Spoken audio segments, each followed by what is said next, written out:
engineer. My only probably credential as Jayasima was telling was that I am the son-in-law of the late Maharaja, who was a great scholar himself.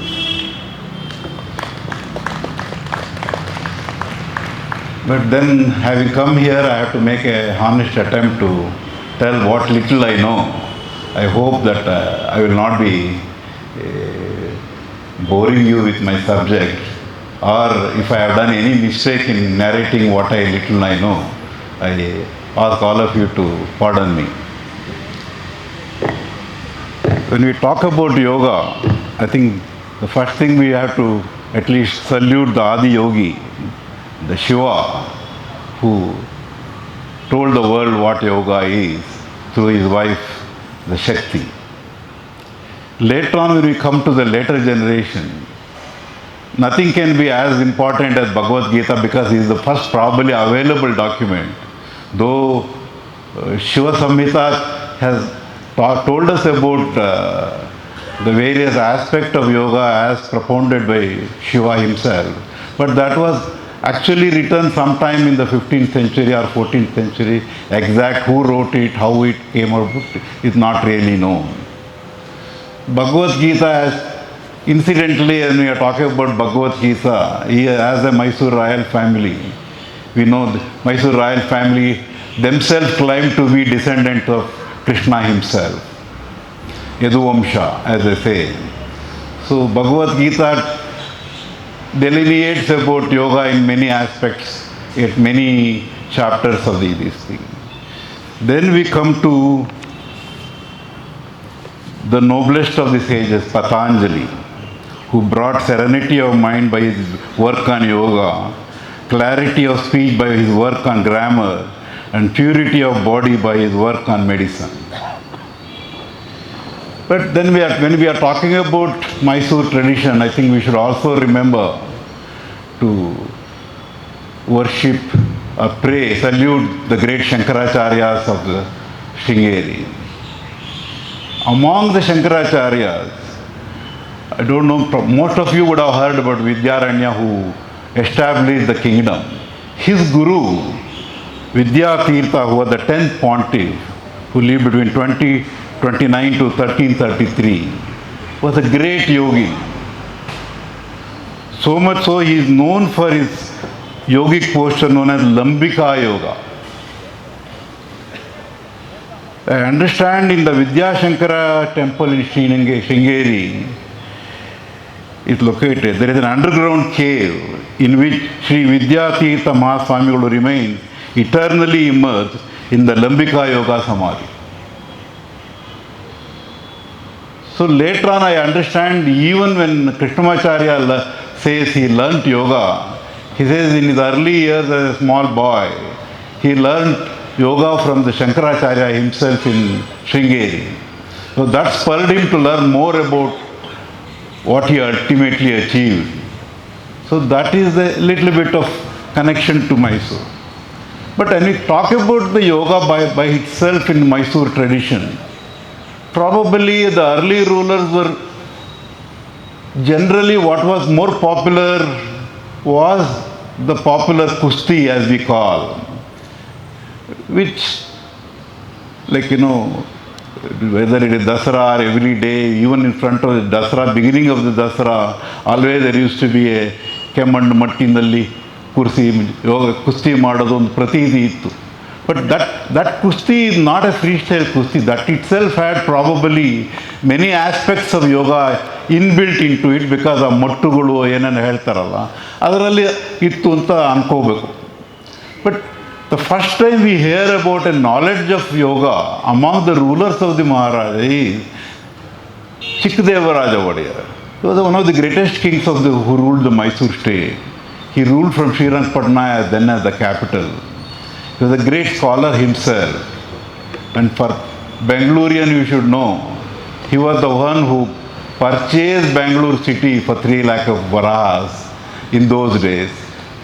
Whether from whom he bought, whether it is the Marathas or the Mughals, is always there is a debate. But the end of the story is he did purchase and he did build the the oval fort in the old Mysore, Bangalore town. And the Venkatramana Swami temple which you see in the fort was a temple which he built it because he was a great Shri Vaishnavite. So much so that he wanted every citizen to adopt Shri Vaishnavism, which ultimately he realized that is not the correct thing to do. But in one of his great works known as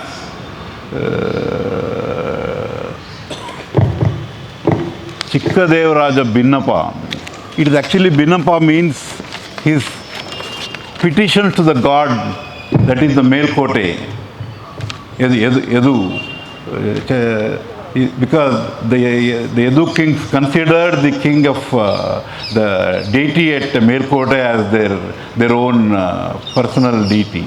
So he submits this Binnapam, which is around 30 Binnapams he writes.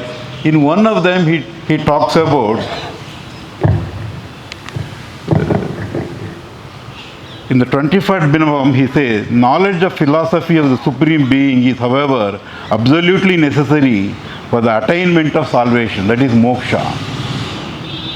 As several routes ultimately lead to the same place, so do the Vedas, Pancharatra, Yoga Sankhya, Pasupata schools of philosophy. The Yoga Tantra has been to investigate into the yogas of Yama, Niyama and the like, and as such, it is the authority in the matter of determining these yogas.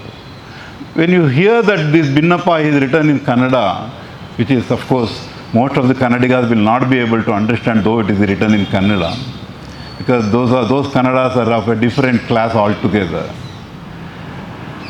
You can understand that when he talks about Yama, Niyama and all that, he obviously had some knowledge, complete knowledge about Patanjali Sutras. So that was the earliest we hear about the knowledge of yoga being practiced in the kingdom of Mysore. So later on, as after the Chikkadevaraja Wadiyar's death, the kingdom went into a downhill slide because of the lack of what you call as end of the dynasty kind of this thing, and then the Hyder Ali and Tipu Sultan took over the kingdom, and ultimately after the end of Tipu Sultan's death, this thing in 1799, the young boy Shri Rajachandra Urs, most of you when you say Shri Rajachandra Urs, you only know about Nalvadi Shri Rajachandra Urs, who is called is the most popular king of the Mysore, who is known as the Rajashri. But Mummadi was he became the king in 1799. His capital was shifted back to Mysore from Srirangpatna. As he grew up, he became one of the greatest scholars the Mysore dynasty has ever seen. He was virtually a Abhinava Bhoja, as you call, and there was not a subject which he didn't know, or not a subject in which he did not write. The unfortunate thing about it is that, in 1897, there is always used to be what was known as a Saraswati Bandhara of the Mysore dynasty. It was there even in Srirangpatna. Sometime in 1787, when Tipu Sultan wanted to proclaim himself as the Padshah of the Karnataka, what he did was to demolish the old palace of the Mysore Maharajas in Srirangpatna. In the process, he found the Saraswati Bandhara full of lot of ancient scriptures and all. So when his people asked him, what should we do? He said, use it for making, because the horse was one of the most popular part of any army in those days. ಅದಕ್ಕೆ ಕುಲ್ಟಿ ಅಂತ ಹೇಳ್ತಾರೆ, ಅದಕ್ಕೆ ಹುಣಸೆ ಇದರಲ್ಲಿ ಬೇಯಿಸೋದಕ್ಕೆ, ಅದನ್ನು ಬೇಯಿಸೋದಕ್ಕೆ ಉಪಯೋಗಿಸ್ಬಿಡಿ ಅಂತ ಹೇಳ್ತಾರೆ. Use it as a firewood to cook food for the horses. So that's how most of the ancient documents which the Saraswati Bhandar had was destroyed. I'm not here to cast aspersions on anybody. These are all facts of history which I have to tell. Similarly, what happened was in sometime in 1897 during the wedding in the family, again the Mysore palace in Mysore got burned. So even in that the casualty was again the Saraswati Bhandar of the Mysore Royals. So twice it happened, whatever treasure they built, what got destroyed by Lord Agni. But nevertheless, one of the greatest contributions of Mummadi, his magnum opus as you call, was this book known as Shri Tattva Nidhi. Shri Tattva Nidhi is an encyclopedic magnum opus. It has got what is known as 9 nidhis. That means it is structured into 9 different volumes. The 9 nidhis are treasure are one is known as Shakti Nidhi. The Shakti Nidhi deals with the mother goddess Devi and her various aspects and things like that. Each one of them each page has a painting of the particular deity. When you say, let us say, even Gayatri ಅಂತ ಒಂದು ಹೇಳಬೇಕು ಅಂದರೆ ಆ ಗಾಯತ್ರಿಗೆ ಎಷ್ಟು ಅವತಾರಗಳಿದೆ, ಅದು ಹೇಗಿರಬೇಕು, ಅದರಲ್ಲಿ ಎಷ್ಟು ಕೈಗಳಿದೆ, ಎಷ್ಟು ಅದರ ಆಯುಧಗಳೇನಿದೆ, ಆ ಥರ ಪ್ರತಿಯೊಂದನ್ನು aspect has been described in a colourful painting. And below each and every painting in Kannada hand written notes there is a descriptive note on each and every painting. So that is the speciality about this book, because it is not just a book, it is a pictorial iconography. So it is probably very unusual to see such a document even in the modern era, because every painting has what it means. Let us say you talk about 32 forms of Ganapati. So it says this came from Mudgala Purana. This is Balya Ganapati, this is Natya Ganapati, this is Shakti Ganapati. And what it means, like that every aspect of it is described in each and every painting of that piece. So next comes Vishnu Nidhi. This is about Vishnu. Then like that Shiva Nidhi. It contains all aspects of Shiva. Then Brahma Nidhi. Incidentally, Brahma Nidhi has also got about various ragas of music also, and every raga has a painting associated with it and what it means. So like that it is a treasure house of knowledge, which unfortunately there are only 2 known volumes of it is available. One is in the Oriental Library, another is in the Mysore Palace. Unfortunately, it has not come to complete public domain. Though Oriental Library has been trying its best to do it, they have probably published the first 4 which I have told you so far.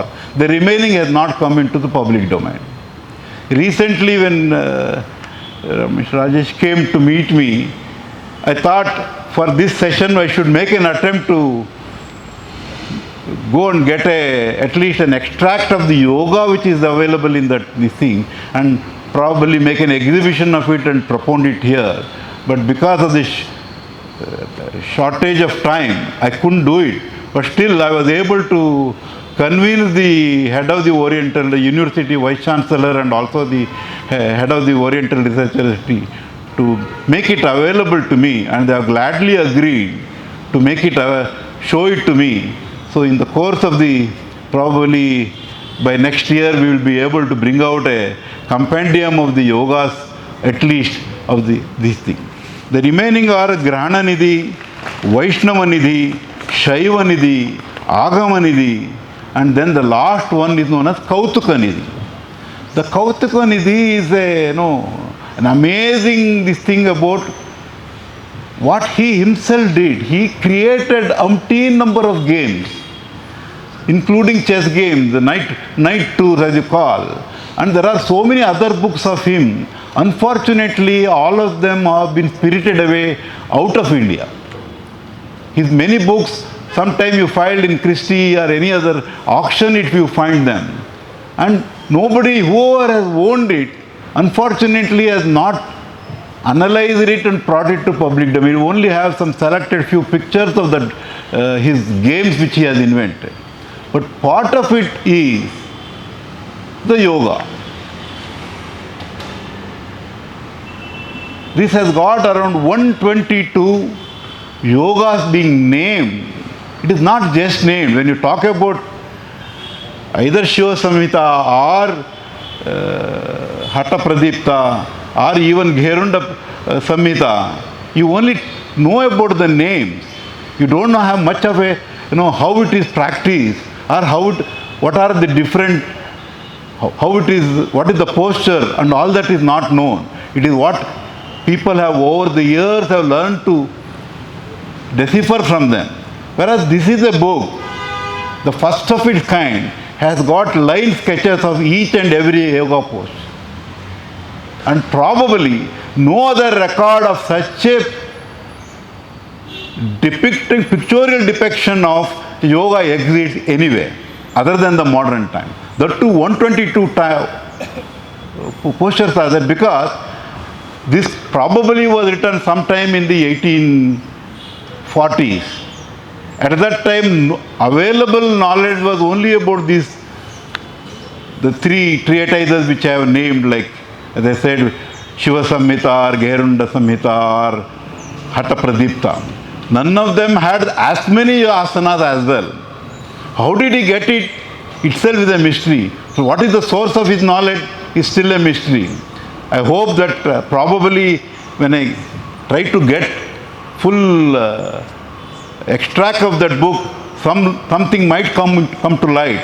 But as on today, whoever has done it, because even a scholar known as, he has written a book on the yoga tradition of the Mysore palace known as Norman. Even he does not throw much light on that. How did he get this?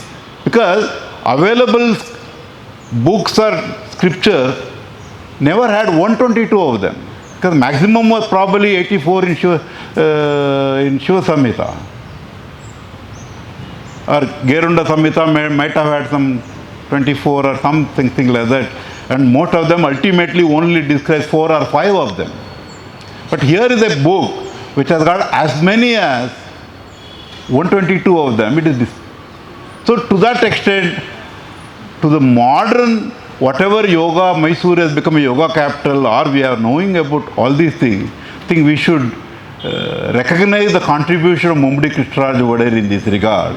And it is time that he is given the credit for what he deserves. Because generally what Krishnaraj Wadiyar is known as was only as a weak ruler. He did not rule the state. The British took over the administration for him, and so on and so forth, which most of it is probably was not true also. So this is as far as the Krishnaraj Wadiyar, he died in 1868. His contribution is manifold. Then when you come to the modern later time, recently I found a book in eBay when I was searching. It is a Kannada book. It is Hatha Pradipta. It is actually the word yoga is not there. That is an interesting deviation. It is called Hatha Pradipta, and it is written by, it is a translation of the original Hatha Yoga Pradipta, as most of you know.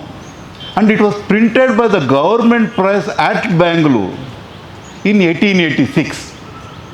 That means, though the period of Chamaraja Wadiyar, who administered the state between 1881 to 1894, was a very short period.